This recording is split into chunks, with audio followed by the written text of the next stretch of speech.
James Maddison is moving closer to a move to Newcastle United. The done deal is reported to be closing in. We're taking a look at İlkay Gündoğan, the treble-winning captain.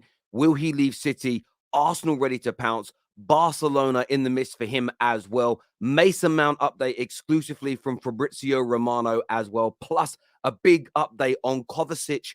He's agreed terms with City. When will this deal happen? All that and much, much more. Hit the like and the share button. Subscribe to our TikTok right now. Scan that QR code. Click on the link in the description. Let's go.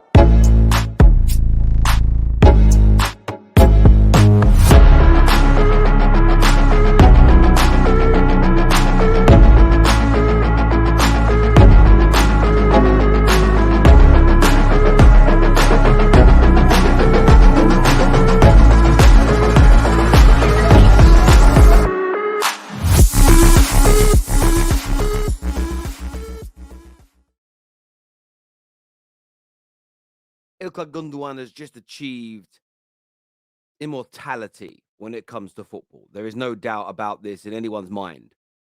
Captaining a team to a treble is so unique and rare in football. It's only been done 10 times in over 130 years of our game. But his future at Chelsea is at Man City, is very, very uncertain. We know, first of all, that Man City have offered him a new deal. They want to keep him. Barcelona are circling. Barcelona would like to keep him. Barcelona see him as a really important cog in the wheel to get them back to being highly competitive in the Champions League. Yes, he's older than on Twitter. There is like an obsession with buy young. It's not how real football works. You need that mix, that balance, and that blend. But Barca see him as a real stalwart. And Arsenal, this rumor of Arsenal is just not going away. Let's be honest. It's not going away. Man City have offered him a 1-year extension plus an additional season after that. So it's almost like a 2-year deal, but with an option for City in a year's time. Barca have offered him a 3-year deal. The Saudi clubs have been trying to entice him since January. And Arsenal are saying they're interested and they want to be kept informed. I believe that is Arsenal playing this down. They just don't want to be seen as losing out on targets. I believe Arsenal are going to offer him a big deal. I believe Arsenal are going to try hard to sign this player. David Ornstein doesn't report on deals that don't really hold any water or any credence. It's going to be difficult to get him, but Arsenal are still circling and Arsenal are certainly involved. Another update today from Fabrizio Romano as well centers around Kovacic. Now, Kovacic is a real interesting one. He has agreed personal terms. He wants to become a Manchester City player. Why would he not? Chelsea, look, he's had some good times at Chelsea. He had some good times at Real Madrid. Man City right now, biggest, best club in the world right now. Biggest and the best club in the world right now. And I'm talking from a footballing standpoint, not who has the most fans, who has the most history, who has the most heritage. I'm just talking right now in the contemporary sense. There's no one bigger or better than them right now. Facts. It's painful to say it, but it's a fact. So why would Kovacic not want to go there? Gundogan could be on his way out. Bernardo Silva could be on his way out. There's talks of Laporte and Silva and Mahrez. Many players could be leaving City this summer. Maybe it almost feels like the end of this team and the end of this dynasty. City have got to start to rebuild. They've got some very talented young players. Pep looks motivated. But what you need, and we mentioned it earlier with Barca wanting İlkay Gündoğan, is some experience, Premier League experience, European experience. If you suddenly go for a whole crop of new young players, kind of look at the situation at Real Madrid. They've got an aged out midfield and loads of youngsters. They haven't got that balance in between. They kind of could do with a top class 28, 29, 30-year-old right now at Real Madrid to kind of bridge that gap. Now, Kovacic wants to move.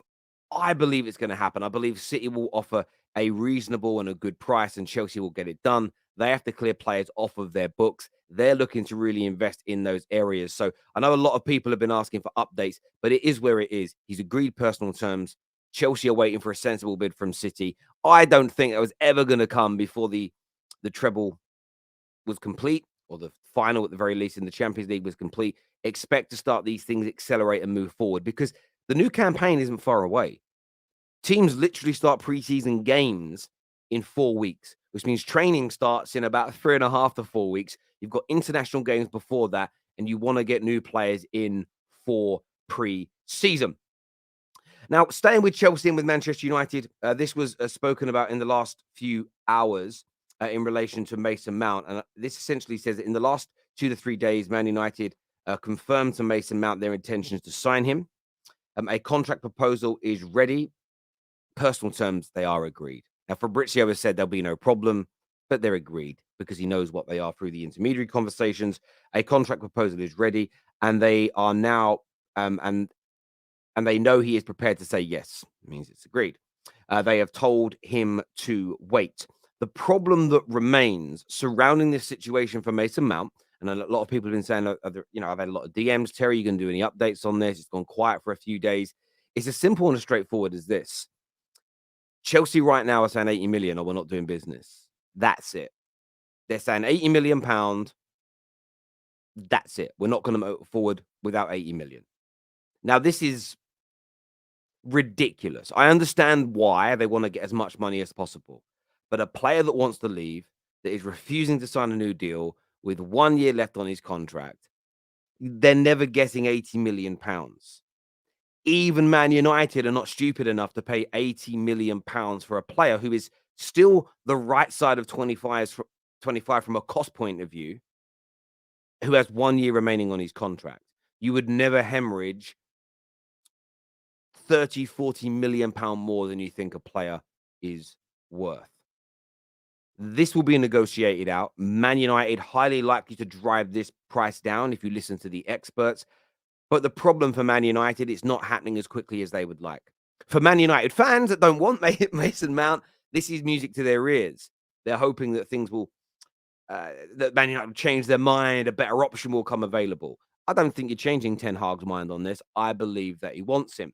From a Man United point of view, they don't want to overpay. But of course, the overall budget is still unknown because the takeover hasn't taken place. Now, surrounding the takeover that links into this deal, this is what we know as of right now. It says, this is from Ben Jacobs. He says, neither Sheikh Jazim or Sir Jim Ratcliffe will be placed into a period of exclusivity. So the whole talk about a preferred bidder is now a myth. That isn't going to happen as of right now. At this stage, it is not seen as necessary with the process entering its final week, both groups in deep talks and being ready to win and complete, which basically means there's going to be a sixth round of bidding, where it's going to get a little more detailed. There may be more direct talks. And then at the end of it, the Glazers will pick the person they would like to take over. That will then go into more rounds of negotiations, which will be more personal and more and exclusive, and probably a seventh offer going in, again, with all types of different clauses to get this thing complete. Now, what both Sir Jim and Qatar want to happen in the next 2 weeks is for that to be taken place. They want to be able to get in before the window really opens. They want to be able to get in, and it really opens, it opens in 2 days' time, but they want to be able to get in at the early stages of the window, pump money in, so Man United could have the best summer transfer window possible. So United are going to be pernickety. Man United are going to push back on prices. Man United are going to fight hard to keep costs down, especially at this stage when their overall budget is not known. Now, James Maddison is another transfer story which is circulating a lot. At Transfers, I've said here that Newcastle United are close to signing the 26-year-old midfielder. The Englishman is desperate to get straight back into the Premier League after relegation this year, and the thoughts of playing in the Champions League are exceedingly encouraging to him. Personal terms are no issue. One to watch over the next few weeks. Tottenham trying to tempt Mason Mount too. Sorry, James Maddison too. Now, what's really interesting about this is there's talk that Newcastle were only going to spend £75 million this year. I'm not somebody who believes that. I'm not somebody who thinks that's the truth. I believe they will have far more than £75 million to spend. Yes, they've spent circa 300 million in the first 18 months. Yes, their income is nowhere near as high as a City, a United, or a Chelsea's. Therefore, they are restricted under FFP to what they can spend. But they have a new massive shirt sponsor on the way. They have a guarantee of about £75 million extra income due to being in the Champions League.